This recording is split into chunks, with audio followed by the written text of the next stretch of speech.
Nani angetutoa humo by Emmanuel. Surely it's only the Lord who could do it on the cross for every one of us.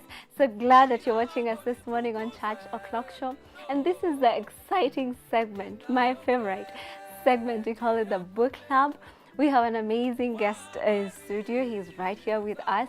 He is a psychologist by profession, and we are glad that he's written a book for the youth. He is a man who is passionate. To many, he is a mentor. He's also a father. Many fondly call him as Teacher Moses. And we are glad that even the mentees he has mentored are watching him this morning, ready to take us through the book he has authored called Bridges on Fire. I'm sure that rings a bell in your mind. And without any further ado, Mr. Moses Muriuki, karibu. Asante sana. We're so glad to have you this morning. Pleasure. Just a random one. How big is your family? We are a small family. Yes. I've got my young son called Nathan Mushiri and my wife. Right. Ah, awesome. Yeah, that's a big family. It is. Especially when you consider the number of people you have mentored and even the testimonials that you have written in the book of the lives that you have changed. It's such an inspiration. So let's go right through to your book, Bridges on Fire. You say that the young people are the future for this generation. But then you go ahead and say that the bridges are on fire, and yet the young people are the bridges. What made you write this book?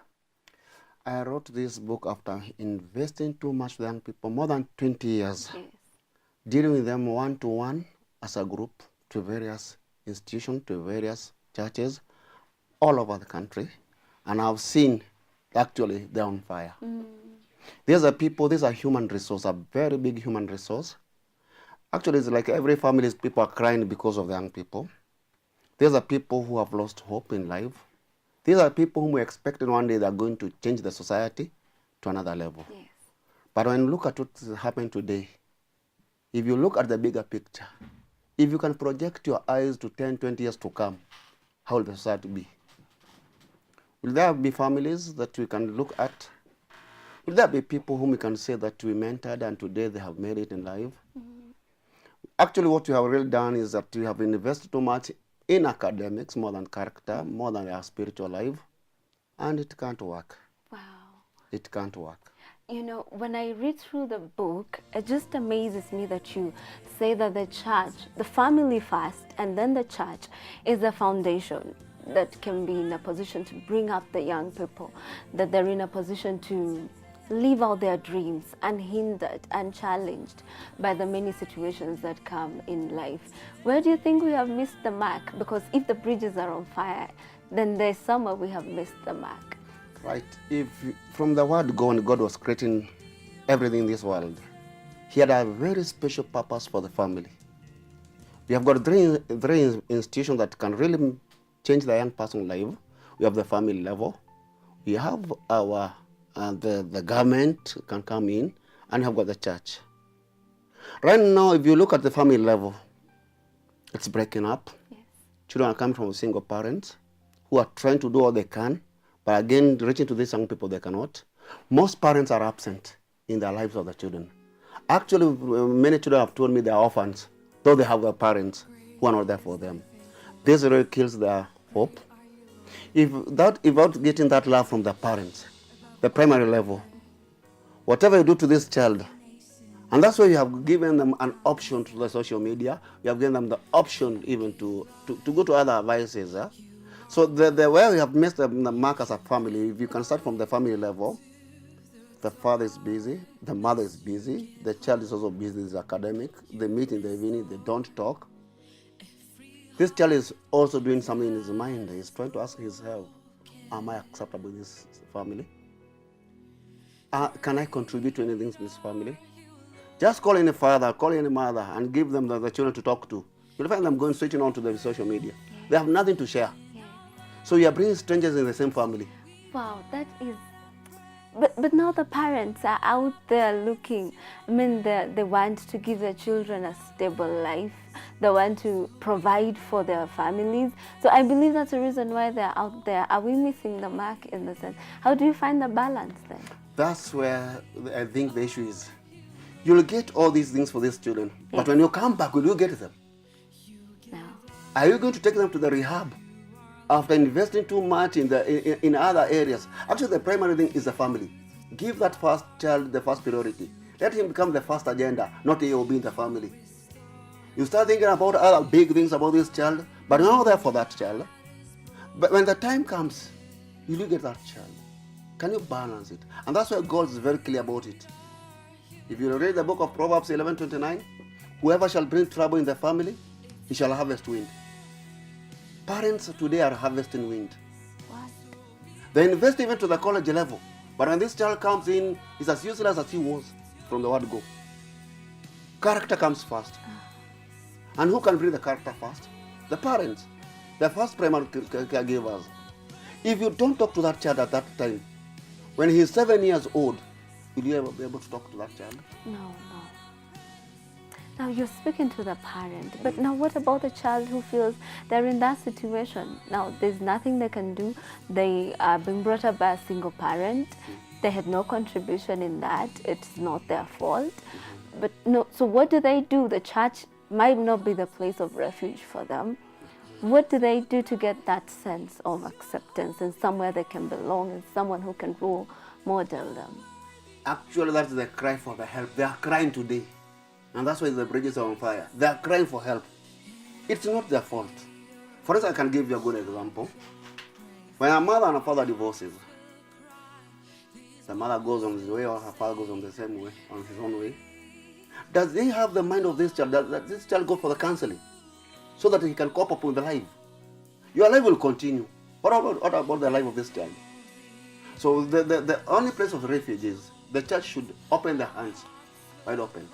They should come with programs for these young people. We should have also mentorship in the churches, more than preaching. Actually, today, if you preach to a child and you don't go to the core problem of this child, they take it as a noise. Okay. You are not reaching their hearts. You are reaching their ears, but we are very far away from their hearts. The church should invest thoroughly to the young people. And that's why if you go to any church today, if you go to any other church today, look at the views of these young people that are saying, are they being reached? Yes, they will dance. Yes, they will sing. Yes. But are you reaching them? Are you inciting their emotions? Are you reaching their hearts? Can they talk to you one-to-one? If only I can disclose how many young people have come to me. Some in the point of even committing suicide. Some even join Illuminatis because of hopelessness. And every time they go to church, they have the family level. But are we really reaching them? That's the question. Wow. You know, you have written about a number of topics that many people don't want to discuss. You've talked about addictions, you've talked about pornography, you've talked about all these manner of issues that are affecting the young person. And not just affecting the young person, they're also affecting those who are in authority over their lives, because if someone is struggling with any of these addictions, at the end, the ripple effect affects those who are their parents, those who are teaching them. They can't be relied upon. It's also disturbing to them. What do you think? How can we just help our young people? Because the challenges will come, and the challenges, we're living in that age where the challenges will come. But how do the young people just get to be comfortable enough to open up, to work with someone over some of these issues that are affecting their lives? Thank you. If you look at the title of the book, it's Bridges on Fire. Yes. We know the bridges are supposed to help us to cross over. Now the bridge is not there. Yes. So there's no crossing over to their destinies. God's destinies for them. These young people, what they need to hear from the parents, what they need to hear from the authority, whoever is in charge of them, they need to be loved. That's the first thing. They need to be loved. They need to be accepted. They are not saints also. There are some challenges they need to be able to confront on their own. But again, what you can do to them, because they have, let me just give you an example. Yes. What makes you think that a child can, a young person, a teenager, a youth can commit suicide? What drives them to that level? What are they looking for? They're looking for acceptance. Yes, they want to be recognized. They're there. Actually, when they're committing suicide, they don't want to die. They are leaving a message to you. That you do. So that it can be read when they are dead. Ah. They're punishing you. Oh. They don't want to die in any sense. But again, because of the bitterness they have. Nobody cares. Do you know many children go a lot of condemnation? They are only condemned. They are never appreciated. Even that young person is taking drugs and alcohol. If only you can appreciate him. From the word appreciation, then again put love. We can work together. They have come to me. I have several of them who wanted to commit suicide. I have several of them who are in the suicide. But today again, they are able to cope in the life and they are moving on. Mother and the father are not talking. They are never appreciating them, only condemning. When you condemn a young person, where are you driving him to? Where are you pushing him to? To a corner. And you know the devil, the hell is not full. No, the devil is also looking for people. I think it's sort of sparing the rod. We have used Yes. the wrong measure of discipline. Right. Mm-hmm, mm-hmm. And that's why, let me just talk to the parents who are listening to this program. Whatever you do with that child, either you're going to be celebrated or you're going to be mourned. One day you look behind. And see all that you have put. Some are in campuses. For example, let me give an example. Mm-hmm. Today they strike in university. Aren't we having students in the college? Yes. Why are they not going home? What are they doing? Yeah, that's the question. Good question. Well, just let's look at it realistically. Yes. Who doesn't know that the college is not there? Who doesn't know? Which parents doesn't know? Yes. Why are they not going home? Let us answer that question realistically. And you'll find that most children do not want to go home. Actually, that's one of the letters that one of the students wrote from the university. Mm-hmm. She was just telling me, I will not allow my parents to come for graduation. That's a lot of bitterness. It is me who is learning. Their work is to pay the school fees. Mine is to learn. Bitterness. And that's why most students are graduating even without their parents knowing. Yes, it happens. And I told me actually, let me just give you a word that I give to them when I go to the colleges. Anybody who's going to graduate without their parents' presence, and I'm saying out of my heart, anybody who's going to graduate, yule atafuzu katika chuo kikuu ama even in diploma wherever you are. Yes. Na mzazi wako kose kuja. Hautapata kazi, na ukipata kazi kampuni itafungwa kwa sababu yako. The parents have invested. They have. The only way you can honor your parents, just telling them, come and we celebrate this, mom. You paid, I saw you struggling for it. But you can say these are the same children they have brought up. Yes. They have not instilled that sense of character in us. Yes, and that's why we'll go to... So we can also say the parents are reaping out of what they have sown in our life. What are you lives. doing to yourself again? You are bringing a generational curse. Also, your child will also do the same. They'll do the same to you. So who is going to stop this? Okay. That's where the problem is, and that's where the bridges are on fire. And that's why today, even when schools have been closed, watoto wanataka kukaa kwa mashule, wataka nyumbani, kwa sababu wanajua hakuna hata amani.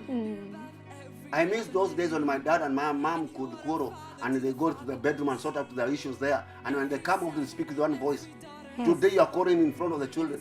Today you are giving names. Mtoto analia. Unajua hata mtoto wakati kwa mtoto mdogo tawaambie. Wakati baba na mama wasikizani, mtoto anashindwa kunyonya. Anaangalia now the situation is not even parallel for They can sense it. They can sense. Oh. And that's why, even let us go back to the church again. What's the church doing about these young people? Jesus. You may have big structures, big development, but are you developing the hearts of the young people? And many programs. And many programs, many missions. Yes. Why should I go to South Africa to do mission and yet I've got a mission in the church here? There's a child who needs my attention. Are these people not looking at us in the face and asking ourselves? You know, that one time I had a child saying, I'm a Sunday school teacher. Yes. So one day I was just walking around in the church, and I had a young child, I believe in class 2 there, and I was just telling the other child, Mama, I'm stressed. If this child can know the stress at that tender age, Yes. what will happen when he's 18 or what? There will be depression. Overstressed. Yes, like what Depression, you said, depression. Depression. Mm. So the one thing that we have done, you have, and you know, God says, you know, it's God who said, you know, the family was not initiated by the Constitution of Kenya. Yes. The family was initiated by God Himself, and family is answerable to God. So you mess with this family. If your father take your position, if your mother take your position, that's the first church. And a true success starts from the family level. If you fail from the family level, don't expect much out of there. Wow. I recommend this book for everyone. This is a book for everyone, particularly because it's also coupled with a lot of experience in the journey that you have journeyed with the young people. And so just take a time to just give a word of encouragement, to talk to the parent, talk to the child, such that at the end of this time we have with you, we can say that there's a bridging together, that you have talked to the parent, you've talked to the child, and they're able to come to a place of consensus, a place of understanding one another, that we can find this generation going to the next level. Thank you. The young person who's looking, who's watching over us here today, might be going through a hard time. The family might be, there might not be no love in the family. All is not done, all is not over. Remember, the only person who can bless is you, that mother, that father, whoever drunkard they are, those are the parents. You'll never get a better parent than them. Love them, obey them, honor them, and you'll be fulfilling the commandment of God. And for that mama, that dad who is watching over here, love that child. That child is a gift, it's not a curse. He's only going through adolescence or the youth challenges, but he's still a gift to you. And one day, you reap what God gave you to. And to the pastors, church ministers who are there, I urge you, deeply down from my heart, open doors for these young people. Bring programs that can suit these people. Even as they dance, even as they sing, impart word into their hearts. And they'll never forget that. And when you do that, God will receive glory and honor. And one day you'll watch when you'll be very old and you'll give a testimony like King David. I was young and I'm old. I've never seen a righteous person begging bread or forsaken. Thank you, Mr. Moses Muriuki. Now, there's many solutions in this book. Where can we find it? Yeah, this book currently, because it was launched almost 2 months ago, 2018. I'm still talking with other bookshops, but we have got a Karo bookshop in Nakuru, where they are. You can order it from there. You can order it from me directly, and it will be brought. And yes. So they can order it through your personal number? Yes, my number 0721 388 451. 0721 388 451. Social media, Facebook. Facebook, you can get me in the Facebook. You can get me in WhatsApp. Yes, this is the same name, Moses Muriuki. Same number. All right, all right. Thank you so much, Mr. Moses Muriuki. I've just held my breath right through the whole interview, and I'm just so encouraged that there is hope for this generation. Thank you so much. Thank you for keeping it Church O'Clock Show. This and so much more we are having in the next session, where we're having a music minister, even as we take a musical break.